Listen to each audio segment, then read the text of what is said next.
এই দেখুন তরকারিটা আমি হালকাভাবে একবার নেড়ে দিলাম।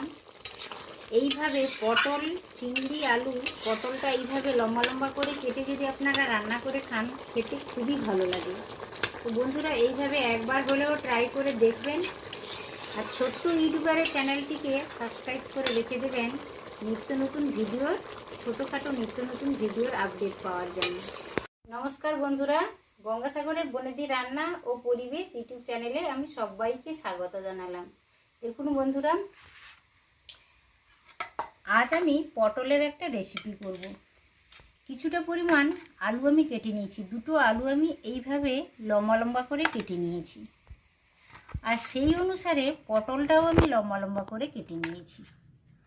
একটা পটলকে আমি 4 টুকরো করেছি। পটলগুলো এই তরকারিটা রান্নার জন্য পটলগুলো যদি কচি পটল নেওয়া যায়, তরকারিটা বেশ ভালো লাগে খেতে। পটল তো রাউন্ড করে গোল করে আমরা সবাই কেটে রান্না করি। পটলের বিভিন্ন রেসিপি হয়, আপনারা সকলে করেও থাকেন, আমিও করি। কিন্তু পটল যদি এইভাবে লম্বাটে করে রান্না করা যায়, চিংড়ি মাছ, অল্প আলু দিয়ে, অল্প চিংড়ি মাছ দিয়ে, তরকারিটা বেশ ভালো লাগে খেতে। এই দেখুন পটলটা এইভাবে চেঁচে মাঝখান দিয়ে একটা করে লাইন তুলে নিয়ে খোসাটা ছাড়িয়ে দিয়ে আমি লম্বাটে করে পটলটা কেটে নিয়েছি। তদনুরূপ আলুটাও লম্বাটে করে কেটেছি। আর এই দেখুন কড়া চিংড়ি 200 গ্রাম আমি খোসা ছাড়িয়ে পরিষ্কার করে ধুয়ে নিয়েছি। তো এটা হয়ে গেল। এবার দেখুন আমি 1 টেবিল চামচ পোস্ত নিয়েছি আর 1 টেবিল চামচ চালমগজ নিয়েছি। চালমগজের পরিবর্তে আপনারা কাজুও নিতে পারেন। 6-7 আপনাদের পটলের পরিমাণ অনুসারে কাজুটা নিয়ে নিতে পারেন। তো এই পটল আর আলু চিংড়ি দিয়ে রান্নাতে যদি কাজু আর চালমগজ দিয়ে রান্না করা যায়, এই তরকারিটা খেতে বেশ ভালো লাগে। আর এদিকে দেখুন পেঁয়াজ, টমেটো, কাঁচা লঙ্কা কেটে নিয়েছি। আর ফোড়নের জন্য একটা তেজপাতা, অল্প গোটা জিরে নিয়েছি। তো আমি এই গোটা জিনিসগুলো আপনাদের দেখিয়ে দিলাম। এবার আমি পোস্তটা আর চালমগজটা বেটে আনবো, তারপর আমি শুরু করছি। আপনারা আমার চ্যানেলকে, ছোট্ট ইউটিউবারের চ্যানেলকে অবশ্য সাবস্ক্রাইব করুন। আর ভিডিওটা যদি ভালো লেগে থাকে একটি লাইক দেবেন, পরিচিতদের মধ্যে শেয়ার করবেন। আর শুরু থেকে শেষ পর্যন্ত ভিডিওটা স্কিপ না করে পুরোটা দেখার অনুরোধ থাকলো বন্ধুরা। চালমগজ আর পোস্ত অল্প জল দিয়ে আমি বেটে এনেছি। তো সমস্ত কিছু আমি দেখিয়ে দিলাম, সব রেডি হয়ে গেছে। এবার চলুন বন্ধুরা রান্নার মূল পর্বে চলে যাই। ওভেনে একটা কড়াই বসিয়ে দিয়েছি, গ্যাসটাও অন করে রেখেছি। কড়াইটা গরমও হয়ে গেছে। এই পর্যায়ে আমি তেল দিয়ে দেব। আমি রান্নাটা সরষা তেলেই করছি, আপনারা চাইলে সাদা তেলও ব্যবহার করতে পারেন, কোনো অসুবিধে নেই। চিংড়ি মাছটাতে লবণ হলুদ মাখিয়ে নেব। আপনাদের কাছে যে চিংড়ি থাকবেন ওই চিংড়িটা নিয়ে নেবেন, কিংবা যে কোনো একটু বড় সাইজের চিংড়ি হলেই হবে। আমি কড়া চিংড়ি নিয়েছি, 200 গ্রাম মতো কড়া চিংড়ি নিয়েছি। আপনাদের কাছে যেই চিংড়িটা থাকবে ওইটাই নিয়ে নেবেন। আগে গরম ভাতের সাথে কিংবা রুটির সাথে বেশ ভালো লাগে। প্রতিদিন একই রকম রান্না পটলে খেতে ভালো লাগে না। একটু যদি পটলটা অন্যরকমভাবে কেটে বা একটু প্রিপারেশান করে একটু আলাদাভাবে রান্না করা হয়, তাহলে খেতে বেশ ভালো লাগবে, বাড়ির সবাইও পছন্দ করবে।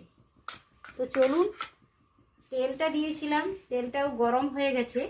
এই পর্যায়ে আমি আলুটা ভেজে নেব। প্রথমত কেটে রাখা আলুটা তুলে দিচ্ছি কড়াইতে।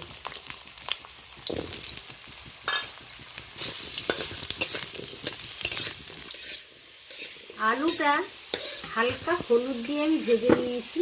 লবণটা এখন ব্যবহার করলাম না, লবণটা একসাথে ব্যবহার করব একটু পরে।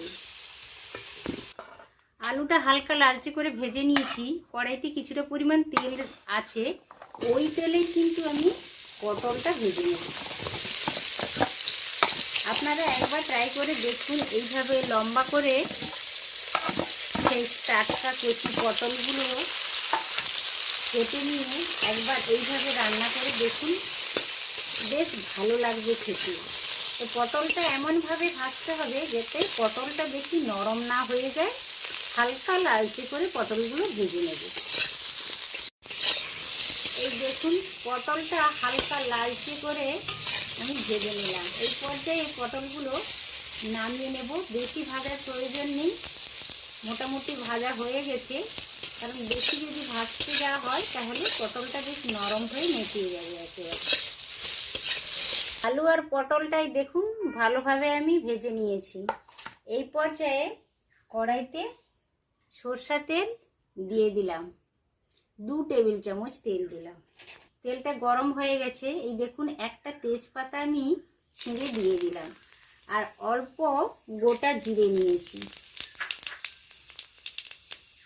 সাথে 2টো কাঁচা লঙ্কা ভেঙে রেখেছি দিয়ে দিলাম। ফোড়নটা নেড়ে নিলাম একটু। ফোড়ন থেকে একটা সুন্দর গন্ধ চলে আসছে। এই পর্যায়ে আমি কেটে রাখা পেঁয়াজ টমেটোটা দিয়ে দেব।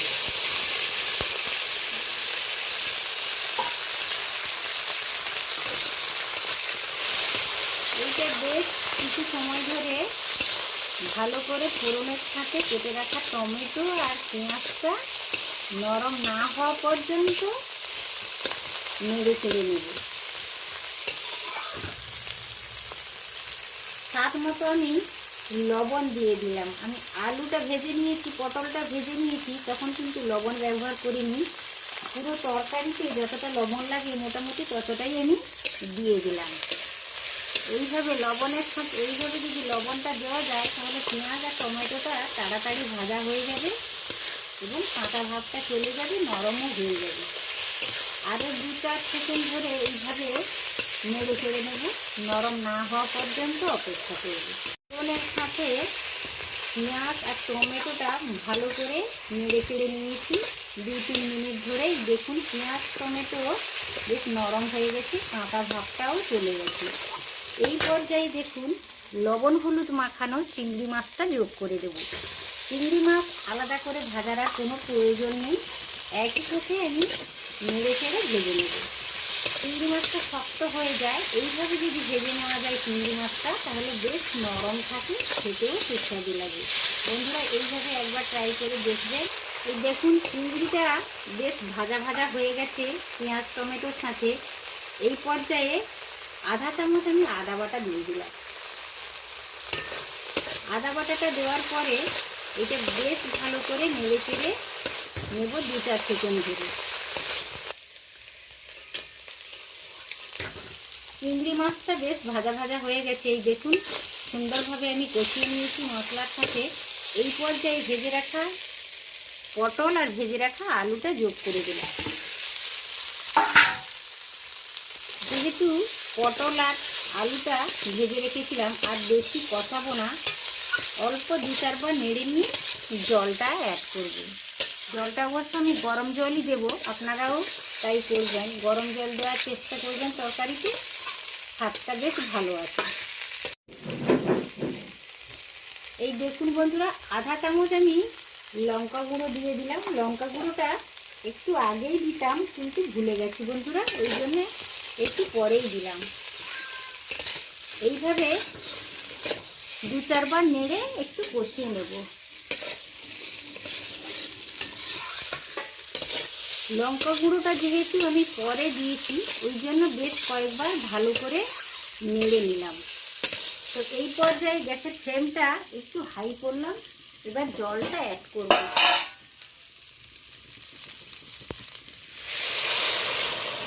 বেশি জলের প্রয়োজন নেই, পটল আলু প্রায় সমস্ত কুক হয়ে গেছে, অল্প জলই ব্যবহার করলাম।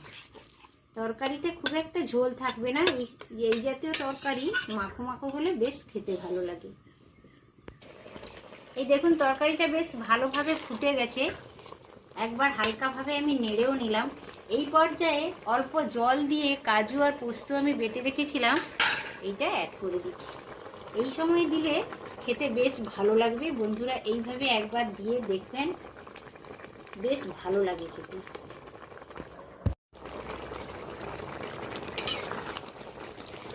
হালকাভাবে একবার নেড়ে নিলাম, তরকারিটা বেশ মাখো মাখো হয়ে গেছে, দেখেই নিশ্চয়ই আপনারা বুঝতে পারছেন। অল্পই ঝোল থাকবে এটাতে, অল্প ঝোল থাকলে খেতে বেশ ভালো লাগবে। পটলের এই তরকারিতে অল্প আমি আধা চামচ মতো চিনি ব্যবহার করলাম। আপনারা ব্যবহার করতে পারেন চিনি, কিংবা খুব অসুবিধা থাকলে যাদের মিষ্টিতে প্রবলেম তারা নাও ব্যবহার করতে পারেন, কিন্তু হালকা মিষ্টি মিষ্টি লাগলে তরকারিটা খেতে বেশ ভালো লাগবে। তরকারিটা প্রায় কমপ্লিট হয়ে এসেছে। এই দেখুন, আলুটাও ভালোভাবে কুক হয়ে গেছে, আর পটল তো একেবারে পাতলা করে কাটা নরম সবজি পটল ভালোভাবে কুক হয়ে গেছে। তো তরকারিটা এবার নামিয়ে নেওয়ার মতোই হয়ে গেছে। এই দেখুন, তরকারিটা আমি হালকাভাবে একবার নেড়ে দিলাম। এইভাবে পটল, চিংড়ি, আলু, পটলটা এইভাবে লম্বা লম্বা করে কেটে যদি আপনারা রান্না করে খান, খেতে খুবই ভালো লাগে। তো বন্ধুরা, এইভাবে একবার হলেও ট্রাই করে দেখবেন, আর ছোট্ট ইউটিউবারের চ্যানেলটিকে সাবস্ক্রাইব করে রেখে দেবেন নিত্য নতুন ভিডিওর, ছোটোখাটো নিত্য নতুন ভিডিওর আপডেট পাওয়ার জন্য।